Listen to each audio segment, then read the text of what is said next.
Ngwe hama dzangu rugare kuna anotenda. Rugare kuna anotenda. Ndakasvika pane rimwe bhucha vanhu mai vamwe vachitenga vakati kuna bhuchameni ndipo mabhonzo. Ndokubva vapiwa mabhonzo. Ndakanzi vava kukomplena. Ndikanzi hana kana nyama kaya mukwashi.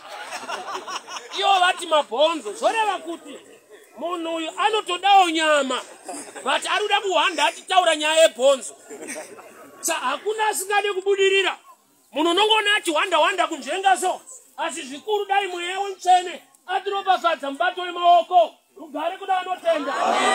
Rugare kuna wanda kubudirira. Mwari mwizwi rine simba rine nyasha dzekuti vanhu vasimuke.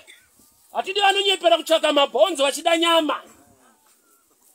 Ndakashaya kuti unokomplena wati bhonzo. Kuti but hapana kana kanyama mukwasha. Kuti kanyama kanodiwa. Kanyama kanodiwa. Hakuna asingade chakanaka, hakuna asingade kubudirira. Usaoreswe moyo nezvinokurwisa nezvinokunetsa. Izwi kana ratoburuka so